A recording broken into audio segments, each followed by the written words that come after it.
Parshat Hukat begins what I would call part 2 of Sefer Bamidbar, the second half of Sefer Bamidbar. Well, the first half dealt specifically with the formation of the Israeli national organism, right? You had the Mishkan in the center, which is divine revelation, the goal. Around the Mishkan, we have 4 tribes of Levi, and around the 4 tribes of Levi, we have 12 tribes of Israel, and we have these 3 camps, the camp of Kedusha, the camp of Tahara, like the Levim are the camp of purity, whereas the Mishkan itself, or later the temple, will be the camp of holiness. And then around the Levim, we have the camp of Israel, okay? And throughout the beginning, the first half of Sefer Bamidbar, we basically deal with different types of crises. The personal crises of Parshat Naso, the crises in terms of receiving the Torah of Parshat Balotcha, the crises in terms of Eretz Yisrael in Parshat Shlach Lecha, and the crises regarding the national leadership in Parshat Korach.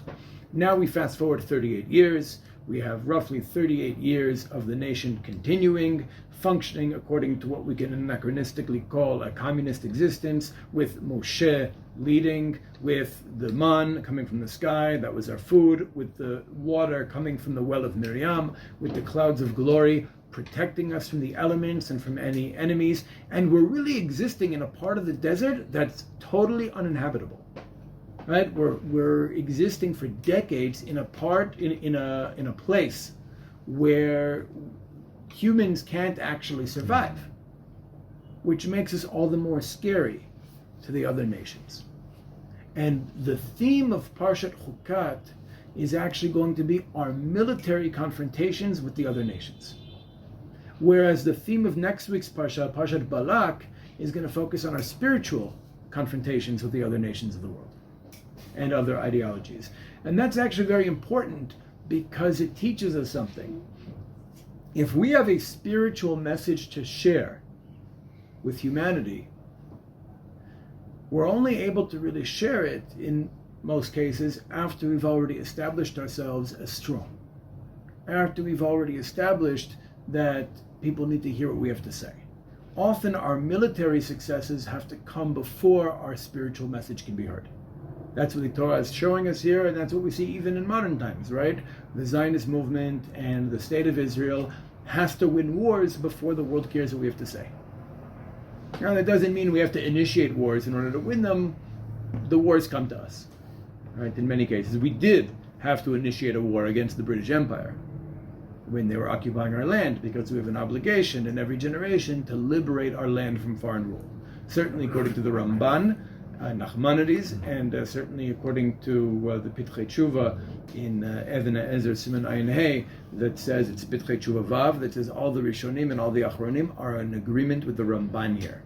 I'm not sure that's true. I think there are examples of Rishonim and Achronim that don't agree with the Ramban, but the fact that the Pitchei Tshuva and the Shulchan Aruch says that all the Rishonim and all the Achronim agree with the Ramban, it's a mitzvah in every generation to liberate our land from foreign rule, unless of course we already have sovereignty over our land.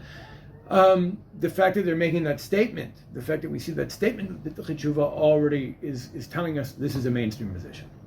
Right? If it wasn't good enough, if the Ramban says it, right, that should make it mainstream enough. But the fact that the Pitchei Tshuva and the Shulchan Aruch is telling us that this is how all the Rishonim and Achronim hold, show us this is a mainstream position. It's not about Mashiach.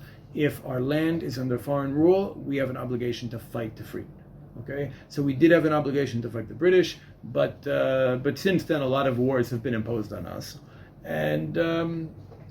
and we've had to fight, and in many cases emerge victorious in a very dramatic and very impressive way. And part of that, I'm especially thinking about the Six-Day War in 1967, where the world experiencing such a miraculous event in the middle of the 20th century causes a lot of people around the world to pause and say, wait a minute, something is going on here. What is this about?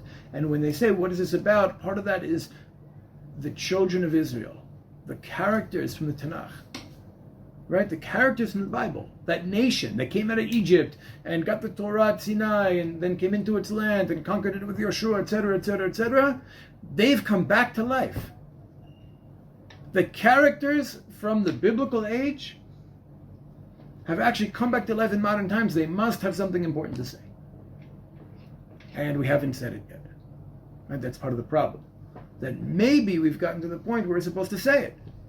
And we're still withholding that message because we ourselves internally don't know what that message is supposed to be. Because we today, Israel in our land today, we've achieved incredible advancements materially. You look at the Jewish people in terms of what we were, how vulnerable we were, how wretched we were 150 years ago compared to today. From a material perspective, we've accomplished so much, but now we need to catch up psychologically. We need to catch up psychologically to all of the things we've achieved materially. And Parshat Hukat, we see, first of all, it begins with this mitzvah of the Para Aduma. So why would a parsha that's focused on our military confrontations with the other nations begin with the Para Aduma, with the red cow? Any ideas? Because you're coming to the land. Okay. Because when we go to war, it's expected many of us might become tamei met. Many of us might actually become impure from coming into contact with death. And because we will need to be purified in order to be us and fulfill our function, especially in regards to the Mishkan and later the Mikdash, we need, before we even initiate the wars, we need a process of purification in place. We need to know that there's a way that we can be purified from death as we, mobilize ourselves for war. Now, we see some interesting things take place here. Number one, this generation, it becomes very clear with the incident of the rock and the water, that Moshe does not understand this generation. Moshe was a great leader for a slave generation, because Moshe, even though he is what we call a Bal Anava, he's a master of anava, master of humility. We think of Moshe not only as the greatest prophet or beyond prophet that ever existed in human history, but we also think of Moshe as the most humble of all human beings. But when we say humble, we don't mean he had low self-esteem or lack of confidence. Remember, he had the self-esteem of a king. As we're introduced to Moshe in Parshat Shemot, we see him intervene actively in 2 cases, violently, in 3 conflicts that have nothing to do with him. Right? He intervenes in 3 conflicts that have nothing to do with him. That's not somebody with low self-esteem. He has the education, right? He was given the education of somebody who could one day be Pharaoh, who could one day be emperor of the most powerful kingdom that existed at the time, right? In Egypt. So he certainly has self-confidence, but he's humble in that his ego was able to just get out of the way. It wasn't about him, the character in the story Moshe. It was about the broader mission of Israel and the purpose of history. And therefore, he could be a clear receptacle for the Torah to come into the world, to bring the Torah into the world. He could be like a clear pipe to bring the Torah into the world. Because it wasn't about him. Now, he had a very authoritarian style of leadership. And it could be that sometimes Moshe wasn't sensitive to the fact that not everybody was having his spiritual experience. Right? In fact, Moshe related to the Mishkan, the purpose of the Mishkan, the primary purpose of the Mishkan, according to Moshe, was divine revelation, that everybody can kind of share in the experience Moshe was having and enjoying. Now, from Aaron's perspective, remember, Aaron is much more in touch with the people, much more connected to the people and their day-to-day realities and their problems and their relationships with each other, etc. From Aaron's perspective, the purpose of the Mishkan is atonement, cleansing of our transgressions. Right? So this is a very different perspective. Ultimately, the Mishkan will combine both approaches.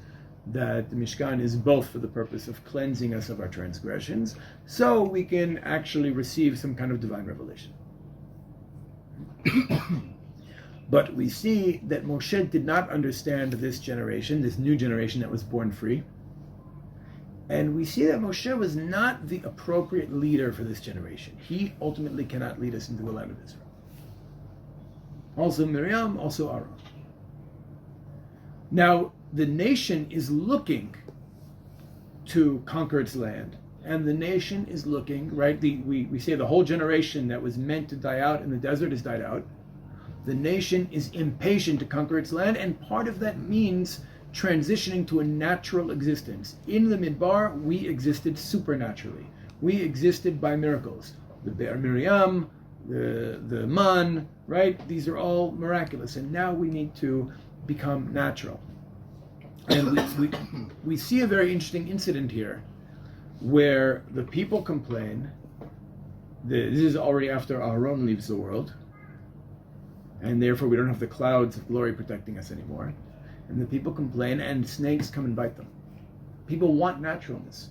Part of living in nature is having to deal with snakes. The clouds protected us from the snakes. Now we have snakes. And what does Moshe do?